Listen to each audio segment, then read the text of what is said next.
Hello. Today we are having very exclusive interview. Firstly, we are not in our usual studio, and secondly, major difference is that our interviewer is different person. Today we swap places with Chris. I will be hosting the podcast. My name is Mudama Murad, and I previously being journalist, it feels very nostalgic being in the same environment. Thank you for that opportunity, Chris. Thank you. It's actually quite nerve-wracking. I know we've changed places, but I've still got the headphones. Yes. Yeah. He still shows that who is the boss here. Yeah, didn't want to ruin your hair. Mine, not such a problem. Thank you for that opportunity as well to show my beautiful hair to the audience. And it suits you very nicely, I'd say. Thank you again. And before starting our interview, I would like firstly to say happy birthday to you. I believe you turned 32, right? Well, 33 if I'm pushing back. Okay. Not bad. Happy birthday. Thank and wish you all the best in your life. And I want to start our interview. And my first question will be like, who is Chris Hall? What can you tell about yourself to our audience? Well, I think my staff would probably say he's the big ogre at the top, but no, I'm the owner of Hallmark Productions, which is me trading as, and I'm a co-director of Hallmark Broadcast Limited. Yeah. And we produce videos and have produced many, many TV programs over the last 35 years. Yeah. It was actually a change of career for me, setting up this business. Yeah, I started out in banking a very long time ago. Yeah. But then I set up this business. Yeah, we'll come there as well. Oh, okay. Yeah. So Chris Hall is the main person in the podcast. Yeah. I'm the person who set up the business all those years ago. Yeah. What inspired you to start this podcast? The podcast, I mean, all through my career, I've conducted thousands and thousands of interviews, and I've met loads of really interesting people. Right. And these people have got stories to tell. Yeah. Some of them have already featured on the podcast, but I love listening to people's stories. So that's the main driver. I don't do it for money. I think that's a really important thing. Yeah. It's just to get people's stories out there and give them a voice as well. Yeah, I think it's the most important part of the business. If you enjoy it, you have to do it. Otherwise, you cannot bring anything good, any beneficial to the audience or clients. I wanted to test myself as well. Yeah. Because it wasn't something that I'd done before. And, I felt it was an important thing to see if I could do it and how well I could do it. Yeah. And if I could make a success of it. I think life generally, you push yourself to get those successes. Yeah. And so far, so good. It's going all right. It's hard work, though. Yeah, hard work, of course, hard work and time-consuming work, challenging work, but you are doing a great job. Thank you. I really like your podcast and all the interviews. I nearly watched all of them.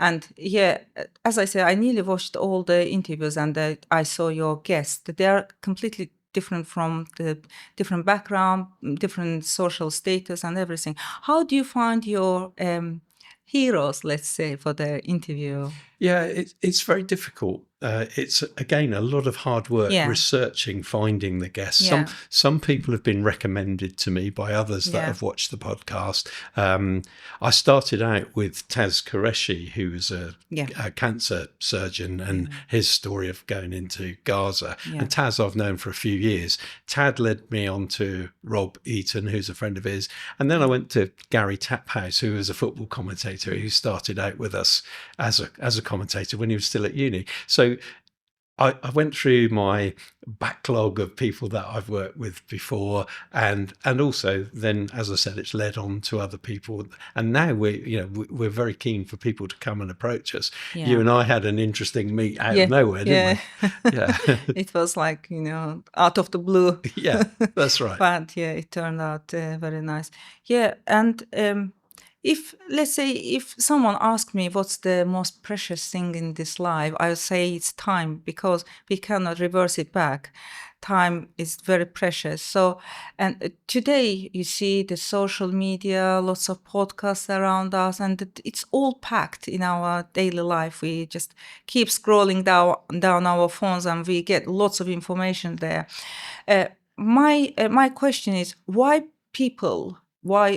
audience, let's say, to why they have to watch leading lives and spend their 40 minutes sit and watch? What will they learn from your interviews? Well, there's a few things, really. I've tried to largely pick on perhaps not the most well-known people in the world, but they've still got a voice. They've still got a big story to tell.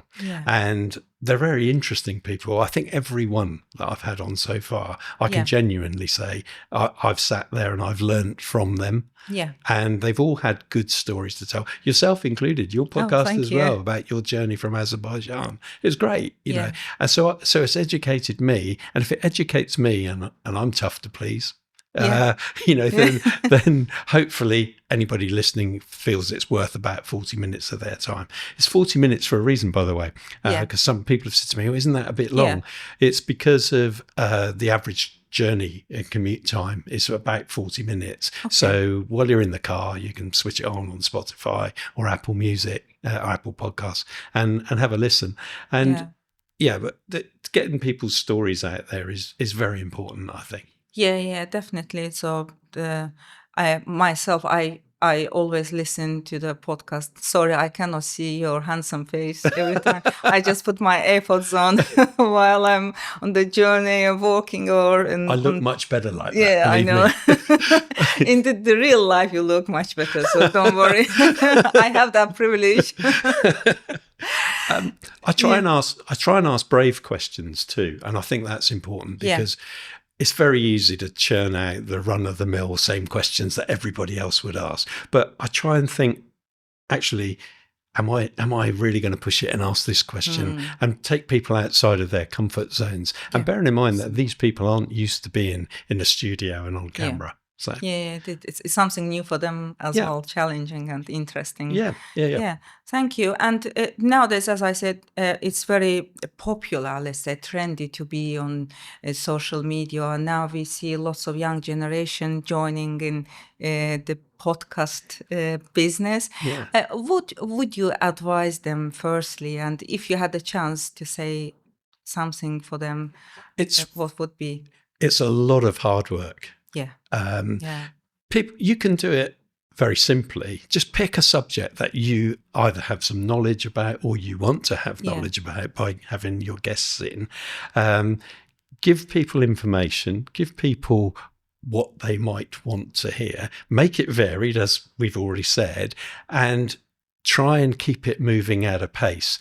Now, in our case, we're fortunate because we are a video production company. So we've got all the gear to make it look good, make it sound good, but you don't need all of that. You can start out with a very basic kit.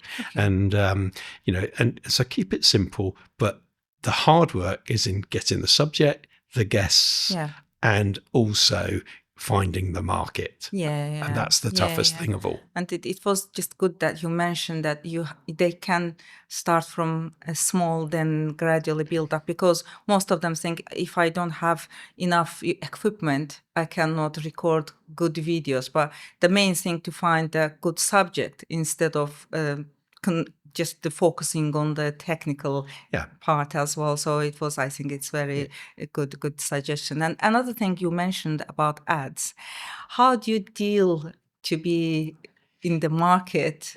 Yeah, we're very new to this. And in fact, when I recorded your podcast previously, I was learning from you about your Instagram ads. And it's something we're looking at. One of the things that I am finding is being successful is putting out the trailer podcast, the 15-30 seconds, something like that. That goes out a few days before the actual podcast is released. It keeps up our social media presence. It keeps reminding people about the podcast. And then on the day itself, obviously the full one comes out and there's another trailer that links to that. But it's all hard work. And making those trailers, can take us a couple of hours each one. Yeah. And it's just for the 15 seconds, but can take one day even to find the right part of the video. Getting that soundbite, that hook. If I give you an example, Taz Qureshi's, the soundbite that we use for the trailer for Taz's podcast was that he had to literally take out the heart of a 13-year-old boy and pump it himself. Yeah, that was our soundbite. It was great for us, not so, a horrible thing for Taz to have to do, but that was the reason people wanted to listen, and the rest of the podcast kept them entertained. So that was good. Yeah, I remember that episode because I listened. It was very brave of him, and thank you for finding such a strong personalities for the interviews, and it makes it interesting. And you mentioned about your previous job working in the bank. Can you tell us a little bit about it? So I had a 13-year career in banking with Barclays specifically, and I got to the point when I was, I don't know, approaching 30, where I thought, I've done reasonably well. I'm pretty successful in this, but I think I'm destined not to be stuck in an office all the time, and I need to be my own boss. Yeah. And somebody once said to me, a senior gave me a terrible report, an annual appraisal, terrible, and it put in that appraisal, "You're not cut out for working in a bank." Oh. And I thought, how wrong could you be at the time? But later on, I reflected on that, and he was actually quite right. Yeah. So I was glad to get out. Yeah, we have to say thank you to him for bringing you to a different industry. But what lessons you learned from the, Yeah, there's so many really. Over the years, we've had a lot of students come and work with us, and I've developed the odd saying or two, which I boringly say to everybody. And one of them is that timekeeping is so important. And my little expression is that the news starts at 6 o'clock, not 5 past. And it's a valuable life lesson to those coming into our industry that when you do something live, it is live, and if you miss your cue, it's gone, and there's no turning back on that, and that's your next job out of the window. So I try and instill that. The other thing that I think is really important is the attention to detail, and it doesn't matter what business you do. Get the little things right, and the bigger things then start to take care of themselves. Yeah. But I learned that as a valuable life lesson, which would take me far too long to explain. But when I was in banking, one of my roles was as an auditor looking for people who were stealing money from the bank from within staff. And my job was to find those people. And in doing that, one particular instance, I went through everything meticulously, so I thought, and came up with one name that must have taken this money. But in fact, again, without me going into all the details, I'd actually made a mistake by not paying enough attention to the detail and accused the wrong person. Oh. And we eventually found out the real person by me retracing all my steps and doing the work again. Yeah. But it was a life lesson for me, pay attention to the detail. And I was only about 22, 23 at the time. Wow. So, yeah. Yeah. It's a good lesson then, I think. Diversifying is important as well. Yeah. I think if you are in our industry, and when I started out in media production, I decided that I was going to learn to be a cameraman, to be a producer, to be a director, to be a sound technician. Because I figured that if things go quiet as a cameraman, maybe I can get a job as a soundman. And so I learned how to do everything. Now, I'm not going to denigrate everybody else who does those skills individually, and they do them so well in our industry. But I felt that a little bit of knowledge about everything would stand me in good stead. Yeah. And being the boss now and having staff who work for me who cover those disciplines, means that I can understand their problems and means that I can talk to them and help them through it in some little way, whilst deferring to their more detailed knowledge as well. It makes you to see mistakes as well. And it does. Yeah. So it's hard to trick you then as a boss. Yeah, I hope so. Yeah. I have a bit of a reputation like that, actually. Good reputation. What brought you to the media field? From banking to media, it's completely different industry. When I was in banking, I worked with a lady who was a cashier in a bank, one of those people you go into the door and they're behind the glass screens. And I got on well with her and her husband. And her husband was a commercial photographer. And he one day asked me to go out and help him on a shoot. His name was Mike McNally, super guy. And I went out and helped him. And I really enjoyed it. But I felt for me, that moving images were more of a draw.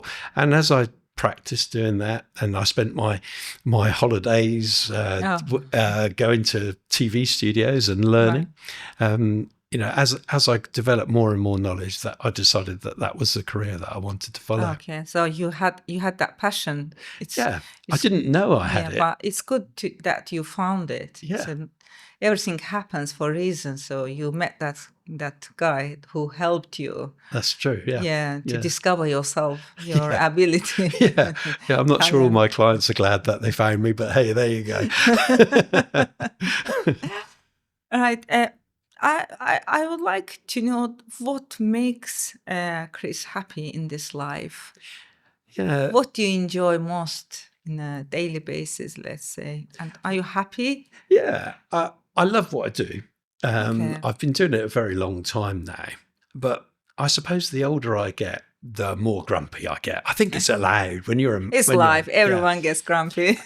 I don't know. You're probably too young to know this, but there used to be a program on BBC, and our listeners will know this, called One Foot in the Grave. And there's a character in there, Victor Meldrew. That is me now, and I'm delighted. And being a grumpy old man is a joy to get away with. Oh yes, yeah. They're talking about old grumpy man. I haven't said recently you became granddad. Congratulations thank again. you. Yeah. You have now grandson Theo. Yeah.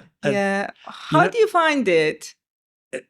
That's an interesting thing, because it's a bit of a conflict, actually, because on the one hand, you're delighted. My daughter now has her own child, and it's wonderful. And he's thankfully, so far, he's only a couple of weeks old, but he's fit and healthy. Bless him, and he's doing well. But the other side of that coin is that it makes you, or granddad, reflect on the fact that I'm that little way further up the food chain, if you like. I'm now at near the top. My mother is still alive. She's approaching her 100th birthday. Wow. But I'm very close now to the top of the food chain, and it does still have time, don't worry. Yeah, thank you. Well, I hope so. But it does make you more aware of your own mortality, and suddenly, it comes into a bit more focus. Yeah. So you find it more challenging than being dad? If we compare being dad and granddad? Well, different things, really, because, you've got children yourself, and you know that they're always going to be your children. And it doesn't matter how old they get, they're still your children, and you still look at them as such, even though you treat them as adults.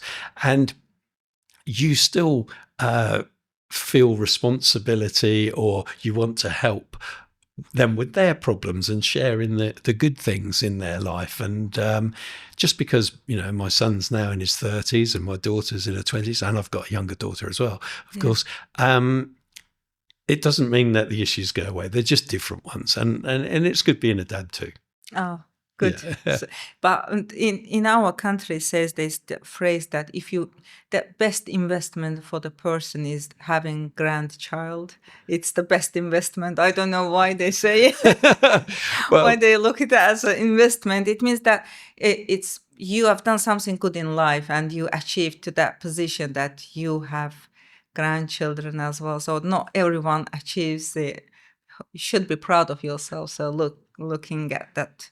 Yeah. And it's interesting. If I could go back to one of the guests that we had on the podcast, Martin Edwards, he's the CEO of Julia's House Children's Hospice. And I think of the parents who have had their own children who, they've sadly had to deal with cancer or other life-shortening conditions. And they maybe haven't been fortunate enough to become grandparents. So, I've got children who've grown into good adults. They're good members of society, and I'm proud of them. Yeah. And I'm very, very fortunate. I've still got one daughter who's still at home, still at school, and she's doing all right as well. So no complaints. Good to hear. What about yourself personally? What do you do to relax when if you have spare time after podcast interviews? I know it's busy schedule. You have very busy schedule. And I do, but my job is a bit like your job, actually, in that, the kind of work we do it because we enjoy it, and we enjoy running a business, being the boss or whatever. And there is it sounds a bit odd, but there is an element of relaxation in that as well, because you're doing what you like doing. Yeah. I do now, as I've got older, I do try and spend more time with my family and I really was guilty of this when I was younger. I didn't devote enough time to my children when they were small, and I try and make that better now, and it is difficult. I spend more time with my wife than we used to, and we do things together, which I think is very important. Yeah, she says I don't go to the gym often enough. I think she's probably right, but if you do run or spend time in the nature, it would help. Yeah, well, that's true. As because we, as you said, we don't have enough time to go gym, to drive to the gym, stay there, and well, this summer I went to Bruce Springsteen concert at Wembley, and I hadn't been to a concert for many, many years, and I had to force myself to go, and I thoroughly enjoyed it. It was brilliant, and I'd love to go again. I go to football. I'm an avid follower of a team that's not doing too well at the moment, Man United, but I've watched them ever since I was a little boy, and I was fortunate enough during my career for many years to actually film their games and do interviews with the players and staff at the end. And so that's where that crossover of enjoyment, relaxation and business all links. Yeah, it's good to have such kind of job that you enjoy doing it, and it's I think best reward in the life, that you don't get bored with your job. So that's right. It's really important. It is good. Talking about business, I know that you've been mentoring to the new startup businesses. So can you talk about it a little bit for us? It's one of the things that I find is that people, when they start out in business, there's so many things that they don't know, and that they don't know that they need to know, which are very important things. And starting out in business, you've got to learn everything from basic accountancy, employment laws, marketing, sales, even what I do, video and social media, like it's so important to you. There's so many things that you've got to learn, and it's only when you get your feet under the table that you realize how little you do know. So in the past, I've mentored startups and tried to give them a little bit of help along the way, and try and encourage them to not make the same mistakes that I've made and countless other people have made over the years. For example, trying to get that work-life balance, I think, is very important, and not feeling guilty if you take a holiday. I for probably the first 10 years that I was running my business, I never took a holiday. It was like, I don't get paid if I take a holiday, but I learned as I got older that taking that holiday, partly because physically I needed the break, but also when you come back from the holiday, you feel refreshed. Another thing I'd say is, don't be afraid to listen to other people and actually don't feel guilty about taking their advice, because you can learn so much from those people, like I've already said. And there's a lot of people out there that will give you their time if you show interest. Yeah. But don't take it for granted. I've had people, and it was one of the reasons I stopped, actually, because I got a little bit disillusioned with it, that you would give your time and people then, not everybody, but occasionally it would happen that people wouldn't sort of reciprocate and show and acknowledge the fact that you've given their time for free. It's not about money. It's about just accepting that you're doing them a favor and that you really are trying to help them. And some people just didn't always get that. That, as I stated before, the time is precious, and it's the most valuable thing. And if people don't appreciate it, puts you off, so you don't want to carry on like that. I wanted to ask about it, but I think that you partly answered already that in this podcast, maybe do you think about taking like apprenticeship program style students and teach them how to run the podcast in the future? Would be helpful for them. What, because I'm getting old, granddad, this succession planning, I think it's I'm literally myself, I am personally learning from you a lot, so thank you. Well, what about the Mudama podcast then? We're going to start that, are we? You can help me. Yeah, of course. It's something that I'd look into, but not at the moment. I've got enough. I've got enough on my plate because, spending the time, I mentioned it earlier, but finding the guests is a real challenge, because there's a lot of people who think it's going to be a lot worse than it is in terms of the experience. And, I don't look good on camera, or my voice sounds horrible. So many people have said that to me over the years. And the truth is that not just me, but anybody who's an experienced interviewer will make you feel relaxed in front of the camera. I remember during our podcast that you said that you forgot all about the camera, and you're an experienced journalist anyway, but you do it because you get engrossed in the conversation, and a good interviewer carries that interview and make sure that it flows for the allotted time. It's very important. And you mentioned about the podcast and social media a little bit. I believe that your main interviews go on YouTube. And how do you use, let's say, if you use Instagram as a tool to advertisement, how do you manage Instagram and YouTube in the same time? Does it help you? Instagram is something that I'm ashamed to admit that I really know nothing about. I'm trying to learn, and I'm going to learn from you. I'm gonna call on you. I'm gonna call on more of your time, because I know that in your field, you're an expert. You've got 120,000 followers, and you're constantly on there. So I'm really going to dip into your knowledge of that anytime. But I use LinkedIn a lot to promote the podcast, and I'm seeing that people are engaging with it. I get a lot of likes on there when I put the messages up there, and I encourage the people that are featured on there to actually use it as a tool to promote themselves or to promote their message. I'll give you an example. We had a lady from Farmer Palmer's, which is a children's attraction, and during that, being a working farm, we spoke about the effect of inheritance tax on the farming community. And I've encouraged Sarah, the lady featured, to actually share that amongst members of the farmers' unions, so that they can reach out and educate people like me who know nothing about the kind of issues that they find. Knowledge is power, and I find I have an insatiable thirst to find more, find out about people. Some would say that makes me nosy, but I think it's just interesting. It's journalist curiosity. It has to be there, otherwise we cannot carry on. We have to find, and do you find it helpful to find the social media or LinkedIn, find your interviews there, or you find them mostly on a daily basis? No, some of the people have I've approached via LinkedIn.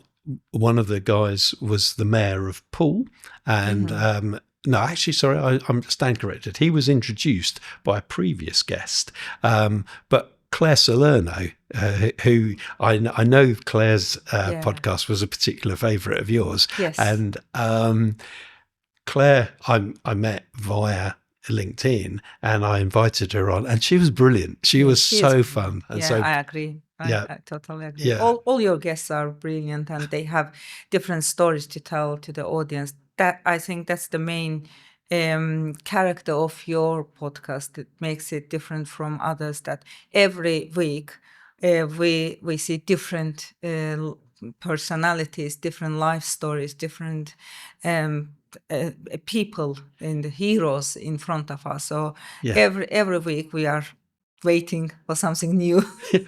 One of the things that was difficult was actually coming up with a name for the podcast. Oh, okay, yeah.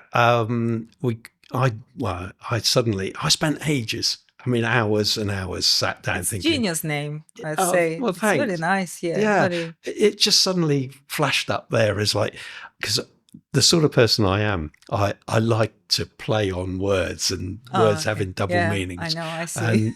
And you've been a victim of that. And leading lives, I thought, okay. So it's people leading in their communities or in their jobs, whatever it might be. And it's also people leading a good life or an interesting life. So there's the play on words. Yeah, it's very, very nice name. But it makes your job even more challenging to find the matching lives, matching heroes to the interview. Yeah, so I see what you mean, and the truth is, there's so many people out there that do lead really interesting and lives that other people should hear about. Yeah. We've got. For 2025, I mean, we're now into the start of 25, of course. Yeah. We've got a lot of people already lined up. I think we're booked through till the end of February, and so anybody else, please do contact me because we're looking at recording in March. But I know that we've got some more charity leaders. I've got lined up. I hope it comes to fruition. An MP, one who was voted in at the new election, and so that they're challenging me in the way that each interview has to be different. And like yours, for example, I know nothing about the jewelry market, so I had to do a little bit of research. I had to do a little bit of research about you, because otherwise the interview is not going to flow. And hopefully I did it justice. You could be the judge of that. But excuse me. But the thing is that every week it's different, and it gets those brain cells working. Yeah, and that's why I say this good challenge for you. Yeah, and challenge is good. Yes, it is. It is good. It's something new. Assessment. You are getting ready. Yeah, Grandad keeps his brain working. Yeah. Thanks, Chris. It was amazing interview. It was brilliant. It's nice to be the one interviewed. How did you feel being in different positions? Challenged. Yeah. But I knew that you'd ask me some tricky questions. That's the nature of who you are. Yeah. Thank you. Thanks for coming and being interviewed in your own podcast. It's been great having you here, Mudama. Yeah. Thank you very much. Thanks for watching us. So next week we'll have different interview, and we'll come with a new hero in our podcast. Thank you. Bye-bye.